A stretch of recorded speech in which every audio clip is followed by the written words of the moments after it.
Hello everyone. तो हम लोग कल भारत के द्वीपों के बारे में पढ़ लिए थे एकदम अच्छे तरीके से। आज हम लोग पढ़ेंगे समुद्री अधिकार पर। क्योंकि यह हर देश में समुद्र के लिए कुछ अधिकार होते हैं, तो इसी प्रकार भारत को भी समुद्री अधिकार दिया गया है, जो अनक्लस के 1982 के समझौते के अनुसार दिया जाता है। अनक्लस का फुल फॉर्म होता है United Nation Convention on the Law of Sea. United Nation Convention on the Law of सी।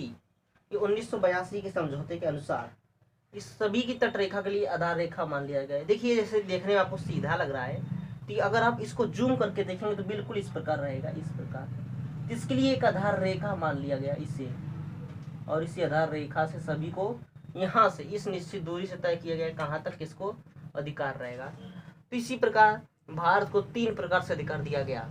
पहला, प्रादेशिक समुद्री सीमा अर्थात टेरिटोरियल सी, टेरिटोरियल सी। ओके, तो इसमें जो भारत को देखिए यहाँ दिया गया है, दिखाया गया है, दर्शाया गया, यहाँ देखिए कि प्रादेशिक समुद्री सीमा जो है टेरिटोरियल सी, भारत को सिर्फ 12 समुद्री मील, इसको समुद्री मील कहते हैं। और एक समुद्री मील बराबर होता है, एक समुद्री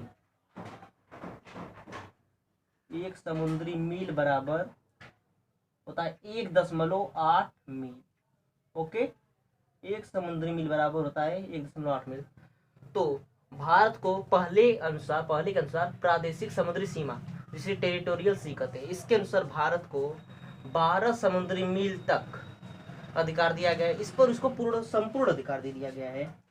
ओके, इस पर जो है इसको संपूर्ण अधिकार है, चाहे कुछ भी करे इसके अंदर। ओके, फिर इसके बाद भारत को दूसरा अधिकार दिया गया संलग्न क्षेत्र अर्थात कॉन्टिगुअस जोन जिसे कहते हैं।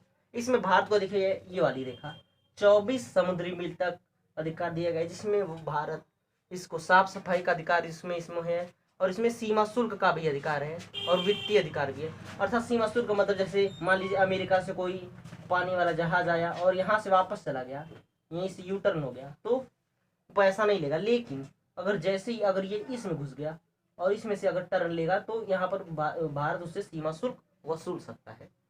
तो दूसरे के अनुसार संलग्न क्षेत्र जिसे कहा जाता है कॉन्टिगुअस जोन, इसके अंतर्गत भारत को 24 समुद्री मील तक अधिकार दिया गया है, जिसमें उसे साफ सफाई का अधिकार है, सीमा शुल्क वसूलने का भी अधिकार है और वित्तीय अधिकार भी है।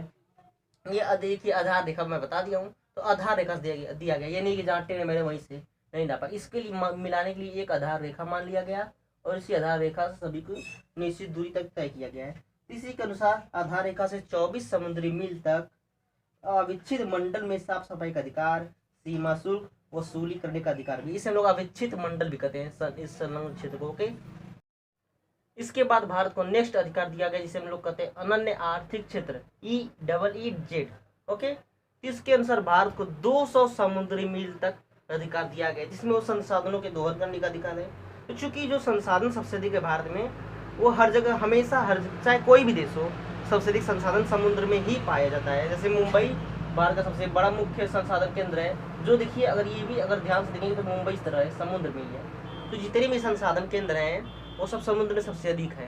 तो भारत को 200 समुद्री मील, एक समुद्री मील बराबर हम बता दिए 1.8 मील होता है, तो भारत को 200 समुद्री मील तक अधिकार है संसाधनों को दोहन करने का, नए द्वीपों का निर्माण करने का। क्योंकि जब सभी लोग जान रहे हैं कि कुछ समय बाद बहुत ही जनसंख्या बढ़ती जा रही है, तो कुछ समय बाद ऐसा दिन आएगा कि रहने की जगह नहीं बचेगा, इसलिए सभी को अधिकार दिया गया। उसी के अनुसार भारत को भी अधिकार दिया गया है कि आधार रेखा से 200 समुद्री मील तक वो नए द्वीपों का निर्माण कर सकता है, और इसके बाद वैज्ञानिक अनुसंधान करने का भी अधिकार दिया गया है। ओके, आधार रेखा से 200 समुद्री मील तक अनन्य आर्थिक क्षेत्र जिसे कहते हैं होता है। इसमें संसाधनों का दोहन करने का अधिकार है, वैज्ञानिक अनुसंधान बनाने का अधिकार है और नए द्वीपों का निर्माण करने का भी अधिकार दिया गया। तो हम लोग ये देख लिए, देखिए तीनों लिख लिए, और आप अगर नोट बनाएंगे तो आपको अच्छे तरीके से समझ में आएगा। ये देखिए हम लोग को बता दिए जो कोको द्वीप है, ये इस पर म्यांमार का अधिकार है। इसके बाद हम थोड़े लोग खाड़ी के बारे में बात कर लेते हैं। ओके, खाड़ी तो हमने कल बताया जो 3 तरफ से भूमि से घिरा होता है, जो 3 तरफ से भूमि से घिरा होता है उसे हम लोग खाड़ी कहते हैं। ओके, तो इसी प्रकार देखिए यहाँ पे देखिए 3 तरफ से घिरा हुआ है, इसको हम लोग खाड़ी कहते हैं। और ये हमारी जो खाड़ी है ये कच्छ की खाड़ी है, इसे हम लोग कच्छ की खाड़ी कहते हैं। ओके, कच्छ, इसे हम लोग कच्छ की खाड़ी कहते हैं, समझ लीजिए। इसको हम लोग कच्छ की खाड़ी कहते हैं। फिर इसके बाद ये देखिए नीचे, ये जो है इसे हम लोग खंबात की खाड़ी कहते हैं। ओके,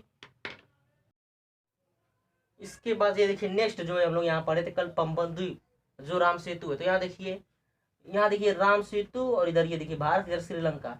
इसको भी इसलिए हम लोग खाड़ी कहते हैं। और इसे हम लोग कौन सी खाड़ी कहते हैं, कल पढ़े थे मन्नार की खाड़ी। कल उन द्वीपों के हम डिटेल से पढ़ चुके हैं। अगर आप लोग उस वीडियो को नहीं देखें तो पीछे वाला वीडियो देख लीजिए, क्योंकि वो बहुत ही इंपॉर्टेंट वीडियो, और उसमें से हर एग्जाम में कम से कम 2 या 3 क्वेश्चन पूछते हैं।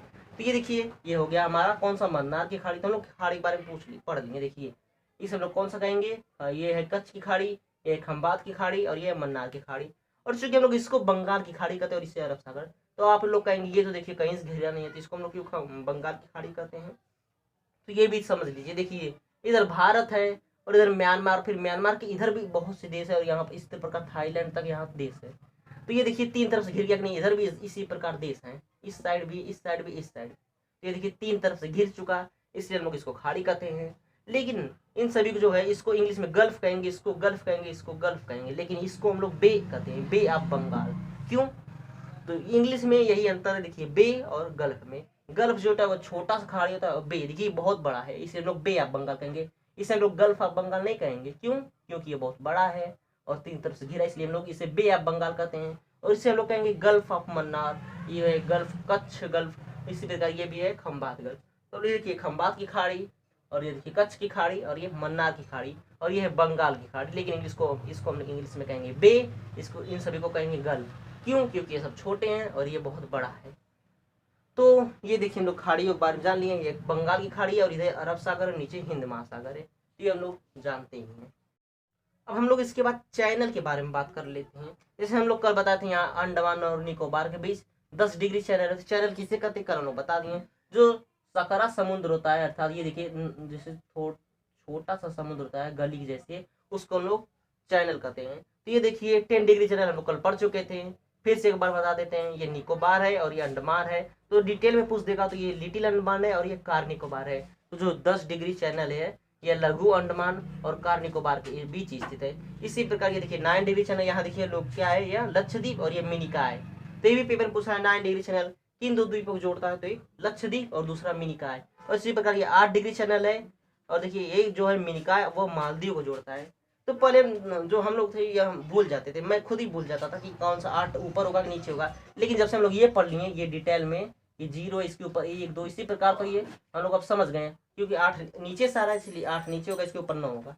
तो ये अब हम लोग कभी नहीं भूलेंगे। ओके, तो देखो 8 डिग्री चैनल जो है ये मिनिकाय वह मालदीव को जोड़ता है, और जो 9 डिग्री चैनल है ये मिनिकाय व लक्षद्वीप को जोड़ता है। और जो 10 डिग्री चैनल है वो ये कौन सा निकोबार है, कार निकोबार, और ये कौन सा लक्षद्वीप है, अरे सॉरी अंडमान है, तो लघु अंडमान। तो ये था चैनल के बारे में। तो हम लोग आज डिटेल से इसको पढ़ लिए। तो हम लोग कल फिर मिलेंगे भूगोल के नेक्स्ट चैप्टर के साथ। धन्यवाद।